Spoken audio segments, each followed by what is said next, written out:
Hello everyone, this is Ram Bishnoi and today we are going to discuss class 10th English assessment worksheet number 7. ये आपकी 11th of October 2021 की worksheet रहेगी।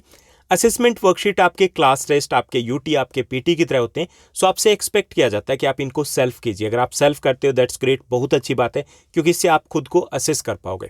Let's begin, चलिए शुरुआत करते हैं हम आज की इस वर्कशीट की। असेसमेंट वर्कशीट नंबर 7, इसमें 2 पार्ट्स रहेंगे। फर्स्ट पार्ट में हमें एक एक्सट्रैक्ट दिया गया from the chapter the diary of Anne Frank से। सेकंड पार्ट में हमें एक और एक्सट्रैक्ट दिया गया from the chapter footprints without feet से।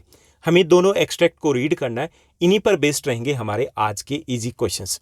इन सभी चैप्टर्स को हमने डिटेल में भी डिस्कस किया हुआ। अगर आपने उन वीडियोस को नहीं देखा है तो आपको प्लेलिस्ट में जाना है।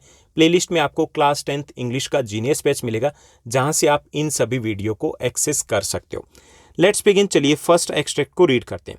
Mister Keesing heard a good laugh at my arguments. अब माई आर्गूमेंट्स, किसके आर्गूमेंट्स की बात हो रही है? यहाँ पे एनी फ्रैंक के आर्गूमेंट्स की बात हो रही है, और मिस्टर कीसिंग उनके मैथ्स टीचर हैं। और मिस्टर कीसिंग और एनी फ्रैंक का 36 का आंकड़ा होता है, उनकी कभी नहीं बनती। 2 कारण होते हैं, एक तो एनी फ्रैंक का उनका मैथ्स उतना अच्छा नहीं होता, एंड सेकंड ये कि वो टॉकेटिव है, बहुत ज़्यादा बात होनी है। इसलिए जो मिस्टर कीसिंग है वो एनॉयड, नाराज होकर के उनको एज एन होमवर्क एक ऐसे देते हैं, और उसका टॉपिक होता है a chatterbox. Okay, chatterbox क्या होता है? A person who likes to chatter, यानी कि एक कोई भी व्यक्ति जो बहुत ज़्यादा बातूनी होता है, बात करना पसंद करता है, उसको हम चैटर बॉक्स कह सकते हैं।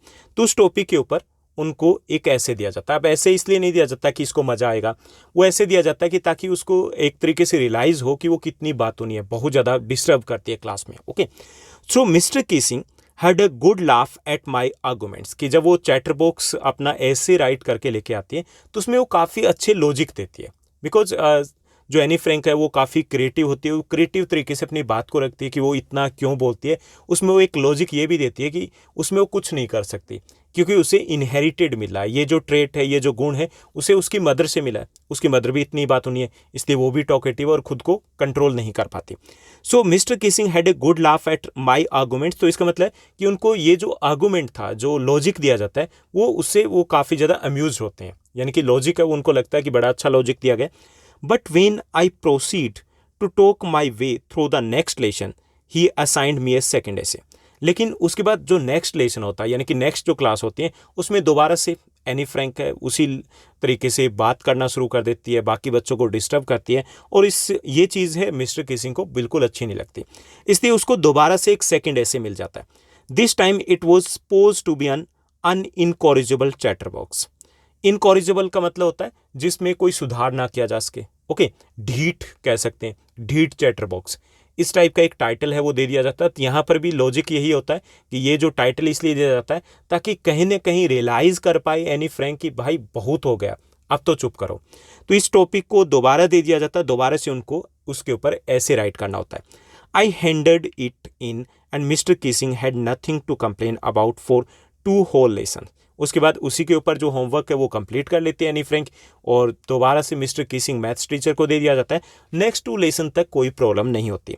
However during the 3rd lesson he would finally had enough. उसके बाद जो 3rd लेसन होता है उसमें दोबारा से, यानी कि दोबारा से टॉकेटिव जो नेचर था उसके अकॉर्डिंग वो बात करती है, और इससे फिर से प्रॉब्लम हो जाती है मिस्टर किसिंग को।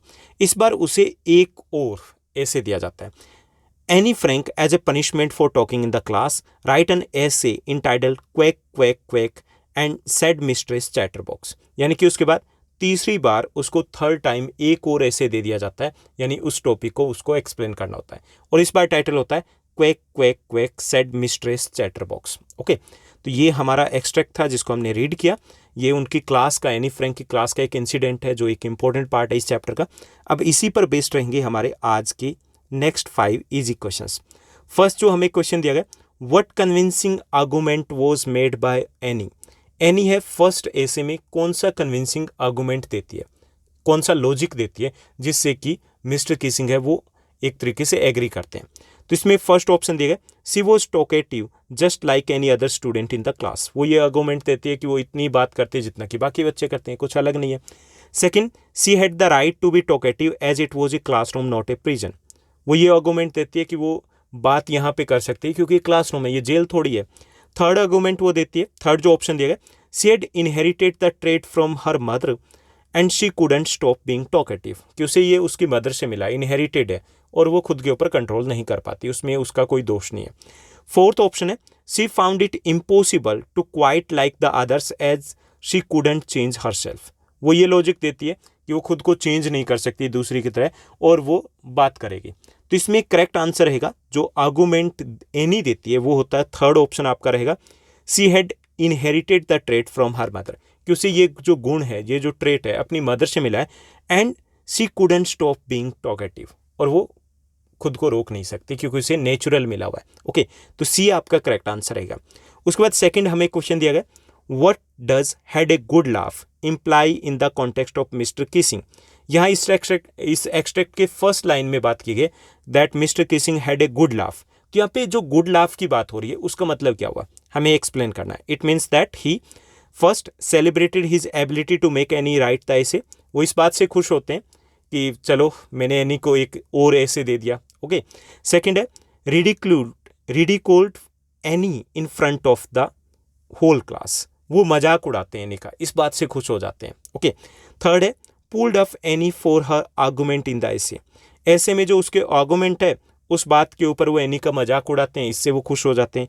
Fourth, realise the humour in it and was amused, वो जो उसमें ह्यूमर था, जिस तरीके से एनी ने अपनी बात को रखी थी उससे वो खुश हो जाते हैं और उससे वो अम्यूज्ड भी होते हैं, इसलिए वो यहाँ पे दिया गया कि had a good laugh. Okay, तो इसमें करेक्ट आंसर आपका डी रहेगा, realise the humour in that and was amused from that logic, उस लॉजिक से वो अम्यूज्ड भी थे। ओके, इसलिए यहाँ पे वो वर्ड यूज किया है हैड ए गुड लाफ। उसके बाद हमारा नेक्स्ट क्वेश्चन रहेगा थर्ड जो क्वेश्चन दिया गया, बेस्ड ऑन द एक्सट्रैक्ट जो हमें दिया गया ऊपर, pick the option with the list the words of that best describe mister Keating. हमें वो वर्ड्स चूज करने जो मिस्टर किसिंग को अच्छे से डिस्क्राइब करें। ओके, तो फर्स्ट है जोवियल एंड क्रिएटिव, कि वो जोवियल है, जोवियल होता है फ्रेंडली, वो फ्रेंडली है, क्रिएटिव भी है। सेकंड है स्ट्रिक्ट एंड इनोवेटिव है, स्ट्रिक्ट है और इनोवेटिव मतलब उनके पास न्यू आइडियाज़ भी होते हैं।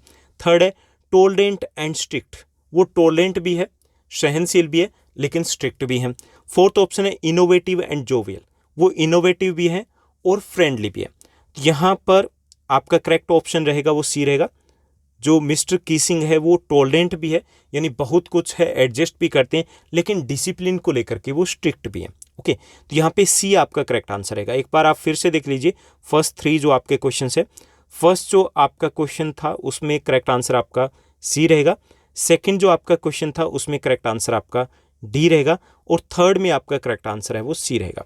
उसके बाद फोर्थ फिफ्थ क्वेश्चंस को भी हम चेक करते हैं। फोर्थ जो हमें क्वेश्चन दिया गया, what was the first title that mister Keesing chose for any two right on.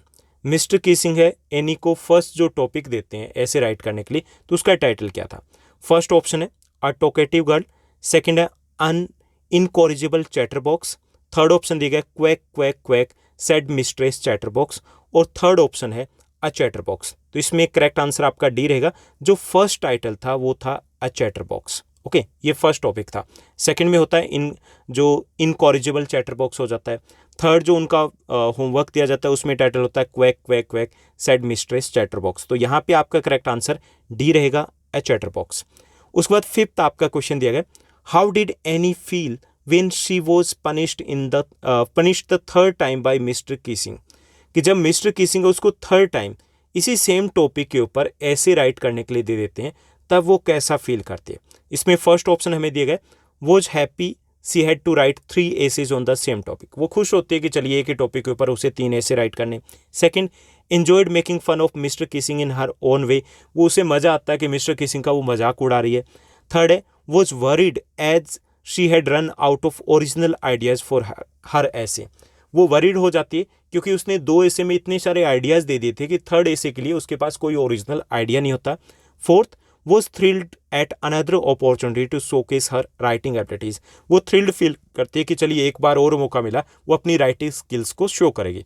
तो इसमें आपका जो करेक्ट आंसर रहेगा वो सी रहेगा, कि she was worried as she had run out of original ideas for her ऐसे, वो इस बार वरीड थी क्योंकि उसके पास अब और ओरिजिनल आइडियाज़ नहीं रहे थे इस टॉपिक के ऊपर।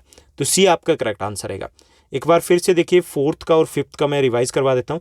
फोर्थ में आपका करेक्ट आंसर डी रहेगा, और जो फिफ्थ है उसमें आपका करेक्ट आंसर सी रहेगा। Now let's move to the second part. Second part में एक बार फिर से हमें एक और एक्सट्रैक्ट दिया गया from the chapter footprints without feet से। फुटप्रिंट्स विदाउट फीट, ये चैप्टर एक साइंटिस्ट के बारे में जो कि एक अमेजिंग साइंटिस्ट होते हैं, ब्रिलियंट साइंटिस्ट होते हैं, लेकिन वो अपने स्किल का, अपने इस टैलेंट का मिसयूज़ करते हैं, यानी कि नेगेटिव सेंस में यूज़ करते हैं। और यहाँ पर एक एक्सट्रैक्ट है उसी चैप्टर से। The two boys started in surprise at the fresh muddy imprints of a pair of barefoot. कि दो बॉयज़ होते हैं लंदन की गलियों में जो घूम रहे होते हैं, वो सरप्राइज रह जाते हैं किस चीज़ को देख करके कि दो फ्रेश मडी इम्प्रिंट्स होते हैं, पैरों के निशान होते हैं, और बेयर फीट मतलब नंगे पाँव के निशान होते हैं जो गली के ऊपर देखते हैं, रोड के ऊपर देखते हैं। What was a bare footed man doing on the steps of a house in the middle of London. कि वो इस बात को सोचते हैं कि लंदन के बीच में एक घर के स्टेप्स क्या होते हैं, जो सीढ़ियाँ होती हैं अंदर की साइड में तो उनको हम स्टेयर्स बोलते हैं, अगर घर के बाहर है तो उनको हम स्टेप्स बोलते हैं, ठीक, जो अंदर जाने के लिए होती हैं। तो वो देखते हैं, इस बात को लेकर के हैरान हो जाते हैं कि एक जो नंगे पाँव आदमी है वो एक घर के बाहर स्टेप्स के ऊपर क्या कर रहा है। यानी कि उनको एक आइडिया तो होता है कि जो फीट के निशान होते हैं तो वो किसी आदमी के ही निशान होंगे। Okay, so they were surprised and where was the man. अब उससे भी ज़्यादा हैरानी वाली बात थी कि वो है कहाँ, यानी कि पैरों के निशान थे और कोई भी वहाँ पर विजिबल नहीं था, बिकॉज द साइंटिस्ट जो थे ग्रिफिन थे वो इनविजिबल था। As they gazed a remarkable sight met their eyes. और जब उन्होंने ध्यान से देखा तो उनकी आंखें हैं मतलब देखती रह जाती है, हैरान रह जाते हैं वो। अ fresh foot mark appeared from nowhere. कि एक फ्रेश फुट मार्क है वो वहाँ पर उनको दिखाई देता है, और कहाँ से आया उन्हें कुछ पता नहीं होता क्योंकि आसपास कोई भी नहीं होता, एवरीथिंग वॉज इनविजिबल, तो उन्हें कुछ भी पता नहीं चलता, लेकिन वो हैरान रह जाते हैं कि एक फ्रेश फुट मार्क है वहाँ पर दिखता है। Further footprints followed one after another descending the steps. उसके बाद एक अलग अलग जो फुटप्रिंट्स हैं उनको दिखाई देते हैं डिसेंडिंग द स्टेप्स, यानी कि स्टेप से वो नीचे की तरफ आ रहे थे। Progressing down the street. Progressing का मतलब यहाँ पे मूविंग, कि आगे की तरफ चल रहे थे गली में। द बॉयज फॉलोड, जो बॉयज़ है उनको फॉलो करते हैं। फैसिनेटेड होता है अट्रैक्ट, यानी कि अट्रैक्ट को कहेंगे हम हिंदी में मोहित हो जाना, उनको अच्छा लगता है, उसको फॉलो करते हैं उत्सुकता के कारण कि चलिए देखते हैं क्या होता है आगे। Until the muddy impressions become फेंटर and फेंटर। तब तक फॉलो करते हैं जब तक वो धुंधले होकर के बिल्कुल गायब नहीं हो जाते, क्योंकि वो पहले मडी होते हैं, उसके बाद जैसे जैसे वो मड है वो निकलता जाता है वैसे वैसे वो फेंटर होते जाते हैं। At last disappeared altogether. और उसके बाद अंत में लास्ट में जाकर के वो गायब हो जाते हैं। ओके, तो ये हमारा एक्सट्रैक्ट है। अब इसी पर बेस्ड है हमारे नेक्स्ट 5 क्वेश्चंस। चलिए देखते हैं 6th क्वेश्चन को। 6th हमारा क्वेश्चन दिया गया, why were the boys surprise to see a bare footed man in London. कि लंदन में वो एक नंगे पाँव आदमी को देख करके हैरान थे। वैसे आदमी उनको पर्सन है कोई दिखाई नहीं देता, लेकिन वो नंगे पाँव के जो इम्प्रिंट्स थे, पैरों के निशान थे, उसको देख करके वो सरप्राइज थे। ओके, तो हमें बताना बॉयज वर सरप्राइज एज, वो इतने सरप्राइज क्यों थे। ओके, पैरों को निशान को देख करके सरप्राइज नहीं, उससे ज़्यादा सरप्राइज थे कि वो नंगे पाँव थे। ओके, तो यहाँ पे हमें ऑप्शन दिए गए। फर्स्ट ऑप्शन है it was unusual sight to see someone this way. ये काफ़ी अनयूजुअल था कि इस तरीके से किसी को देखना। Second, everybody in London moved around in shoes. कि लंदन में हर कोई था वो शूज़ में घूमता था, तो नंगे पाँव को देख करके वो हैरान थे। Third, it was pretty cold to move around bare feet. कि काफ़ी ज़्यादा ठंड थी। ओके, काफ़ी ज़्यादा ठंड थी तो उसमें नंगे पाँव घूमना एक तरीके से उनके लिए सरप्राइज था। फोर्थ है only a person who is homeless and wandering does so. कि केवल कोई पर्सन जो होमलेस है, जो घुमंतु है, वही ऐसा कर सकता है। तो किस चीज़ से वो हैरान थे, तो यहाँ पे हमें दिया गया बेयर फुटेड मैन को देखते हैं, यानी कि उनको ये मान के चलते हैं कि उनके पता था कि किसी व्यक्ति की निशान है, तो हैरान क्यों थे कि नंगे पाँव को देख करके। तो इसमें सी करेक्ट ऑप्शन रहेगा आपका। It was pretty cold to move around bare feet. कि वो इस बात से हैरान थे कि इस टाइम में लंदन में नंगे पाँव, क्योंकि उस वक्त काफ़ी ज़्यादा ठंड थी। ओके, इस बात से हैरान थे। उसके बाद जब वो आगे देखते हैं तब पता चलता है कि अच्छा ये पर्सन तो दिख ही नहीं रहा, क्योंकि शुरुआत में हैरान इस बात से होते कि नंगे पाँव के निशान कहीं पे बने हुए थे, वो चल नहीं रहे थे। ओके, तो इसी यहाँ पर आपका सी करेक्ट आंसर रहेगा। क्लियर। उसके बाद 7th जो आपका क्वेश्चन है, where did the boys first see the imprints. जो निशान है फुटप्रिंट्स, पहली बार जो फुटप्रिंट्स देखते हैं वो पैरों के निशान है वो कहाँ पर देखते हैं? फर्स्ट है ऑन ए फुटपाथ, एक फुटपाथ पे देखते हैं। Second on the steps of a house, एक हाउस के स्टेप्स पे देखते हैं। Third on A busy street के ऊपर देखते हैं।